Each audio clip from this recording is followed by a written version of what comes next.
नमस्कार दोस्तों, हम लेकर आ चुके हैं आप लोगों के लिए 20 मिनट में सुबह की 50 ताज़ा और बड़ी खबरें बताएंगे। दोस्तों, प्रधानमंत्री नरेंद्र मोदी के लिए दोस्तों राहुल गांधी बने मुसीबत। बताएंगे आखिरकार राहुल गांधी ने अब संसद में क्या कर दिया है, क्यों आखिरकार दोस्तों बीजेपी को रावत ने दे दिया खुला चैलेंज।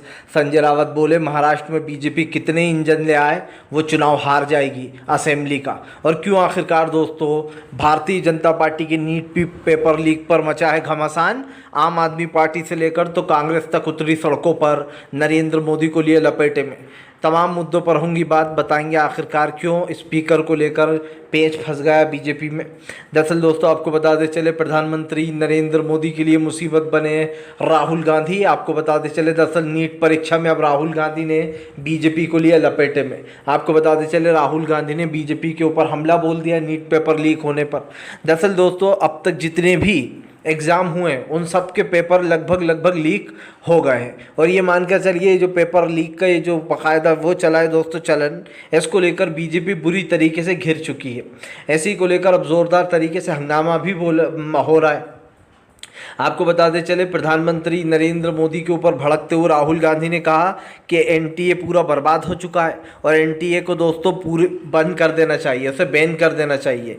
यही नहीं दोस्तों, एनटीए में बाकायदा आपको ये भी बता दूं कि भगवाधारी भाजपाइयों के और संघ के लोगों को भर रखा है, आरएसएस के लोगों को एनटीए में, जिससे पेपर लीक हो रहा है। आपको बताते चले बड़ी मुश्किल से पढ़ाई की जाती है, उसके बाद जब ये सारे पेपर लीक हो जाते हैं तो इसको लेकर काफ़ी जाहिर सी बात है जिन लोगों ने इतनी मेहनत की और इतनी मेहनत से पढ़ाई की उनका पूरा का पूरा मेहनत बेकार चली जाती है। और इसी को लेकर यह हंगामा मच गया है, जहां पर राहुल ने कहा है सबसे पहला तो एनटीए को बैन करना चाहिए, दूसरा इस पेपर को रद्द कर फिर से पेपर होना चाहिए, और तीसरा दोस्तों उन लोगों के ऊपर सख्त से सख्त कार्रवाई हो जिन लोगों ने पेपर एग्ज़ाम लीक किया है। आपको बता दें चले दोस्तों फिलहाल स्पीकर पद को लेकर अड़ गया मामला।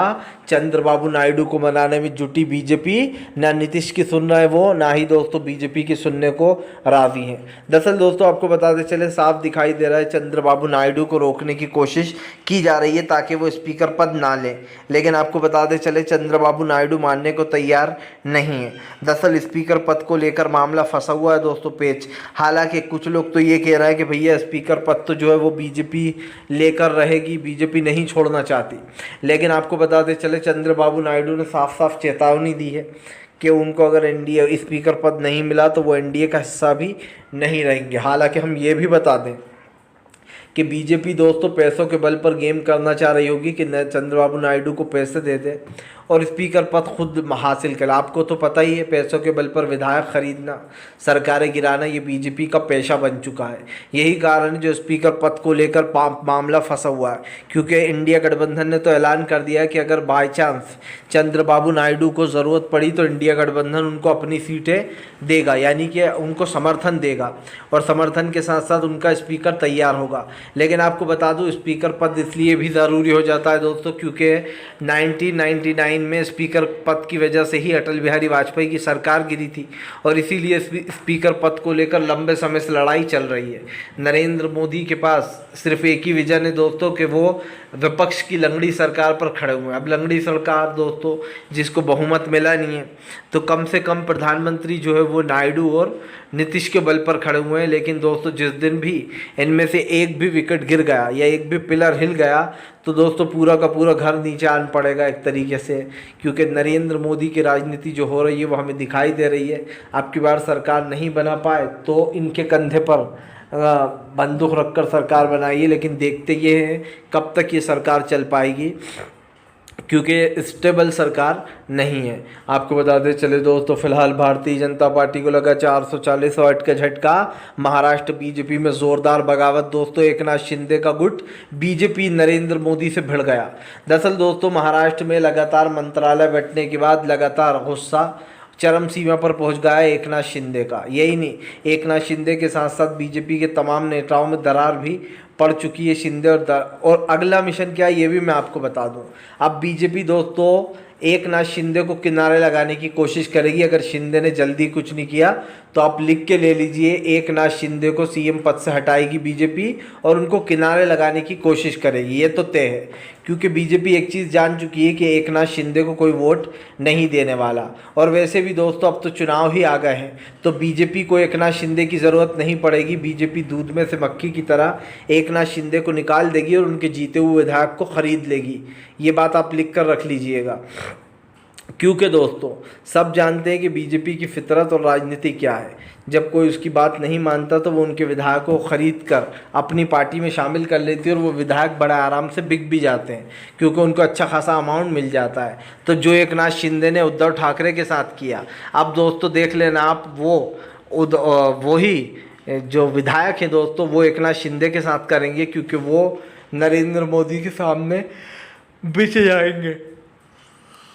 और ये साफ हो चुका है कि एकनाथ शिंदे के जो समर्थक है वो बीजेपी में दोस्तों चले जाएंगे पैसों के बल पर, अगर शिंदे ने जल्दी बीजेपी नहीं छोड़ी तो, क्योंकि शिंदे की बगावत बीजेपी ने देख ली है। इधर दूसरी तरफ दोस्तों कई और लोग हैं, अगर वो लोग हाथ उठा देते हैं तो इसका मतलब साफ है दोस्तों सरकार गिरना तय है। मैं तो कहूँगा कि जल्द से जल्द बीजेपी के ख़िलाफ़ जितनी आवाज़ें उठ सकती हैं उठे और ये सरकार जल्द से जल्द गिर जाए तो अच्छा है दोस्तों, क्योंकि पेपर लीक हो रहे हैं, लोगों की हत्याएं हो रही हैं, सड़कों पर मॉब लिंचिंग हो रही है, दलित भाइयों की आंख निकाल कर ज़बान काट कर मारा जा रहा है।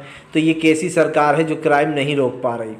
आपको बता दें चले दोस्तों, उत्तर प्रदेश में हुई घटना को लेकर भड़के चंद्रशेखर आज़ाद, कहा फिलहाल दलित भाइयों की मंडी लगाकर बीजेपी उनकी बोली लगाकर मरवा रही है उन्हें, एक एक कर कर दोस्तों आप समझिए। दरअसल दोस्तों अब की बार दलित भाई इसलिए भी गुस्से में थे, इसलिए भी बीजेपी को वोट नहीं दिया, क्योंकि सब जानते थे दोस्तों कि उनके साथ क्या हो रहा है और ये सब ने देखा भी। अब एक बार फिर से ये मामला उठकर सामने आया है, जहाँ पर आपको बताते चले उन लोगों ने अपना गुस्सा व्यक्त किया। उनका कहना है कि फ़िलहाल जिस तरीके से वहाँ पर रहते हैं जानबूझ के दोस्तों उन चीज़ों को कंट्रोल करने की कोशिश की जा रही है, लेकिन अब असली जगह जो यहाँ पर भी हुआ है दोस्तों जो रखा गया है उस चीज़ के सवाल में सब आएंगे। तो एक चीज़ तो साफ दिखाई दे रही कि फ़िलहाल इन चीज़ों को ले जाना वहाँ कोई मतलब का काम नहीं है। और ऐसे में अगर दोस्तों सरकार की नज़र पड़ गई इन चीज़ों पर तो जाहिर सी बात है सरकार तो सत्ता जाएगी ही, क्योंकि मैंने आपको पहले भी कहा है कि देश की जनता बहुत गुस्से में है और चंद्रशेखर आज़ाद ने साफ कहा है कि फ़िलहाल सरकार की नाकामी है ये जिस तरीके से हत्या हुई। दरअसल आपको बताया जा रहा है इसमें जाति का एंगल भी आ गया है दोस्तों। जिन लोगों ने उस बेचारे गौरव को मारा है वो ठाकुर लोग थे दोस्तों। बस ज़रा सी इसकी एक बाइक की कुछ मसला था, टकरा वकरा गई थी जिसको लेकर बहस हुई थी दोनों में, फिर वो लोग गौरव को चेतावनी देकर गए थे और आकर उसको मार डाला। तब आप समझ सकते हैं कि फ़िलहाल इस तरीके की चीज़ें जो यहाँ पर बड़ा आराम से की जाती हैं और कहीं ना कहीं सवाल भी उठता है, क्योंकि अब दोस्तों अब इस चीज़ पर सवाल उठना लाजमी है। और ऐसी भी बात नहीं है कि फ़िलहाल चाहे ये तो कहीं ना कहीं रुकने वाला नहीं है, इसी तरीके से चलने वाला है। और इसको रोकने के लिए दोस्तों बहुत ज़रूरी है कि मॉब लिंचिंग को रोका जाए। तो जाहिर सी बात है दोस्तों देश की जनता इस चीज़ को लेकर बहुत गुस्सा हो चुकी है और सब ने एक ही सुर में कहा है कि फ़िलहाल तत्काल में सरकार से दोस्तों जितनी जल्दी छुटकारा मिले उतना अच्छा है। आपको बताते चले दोस्तों फ़िलहाल प्रधानमंत्री नरेंद्र मोदी के ऊपर जमकर भड़कते हुए नज़र आए दोस्तों अखिलेश यादव। अखिलेश बोले उत्तर प्रदेश की जनता ने इनको धूल चटा दी है, जनता ने बता दिया है कि वो समाजवादियों के साथ है, इंडिया गठबंधन के साथ है। दरअसल दोस्तों आपको बताते चलें अभी से 2027 की तैयारियाँ शुरू कर दी हैं विपक्ष ने। सब जानते हैं दोस्तों 2024 के बाद 25 और फिर 2 साल बाद 27 आएगा। 2027 में उत्तर प्रदेश के दोस्तों फिर से एक बार विधानसभा के चुनाव होंगे और उससे पहले योगी का बदलना तय है। ये आज आप लिख कर रख लीजिए, 2027 से पहले योगी आदित्यनाथ को बदल देगी बीजेपी दोस्तों, क्योंकि बीजेपी को ऐसा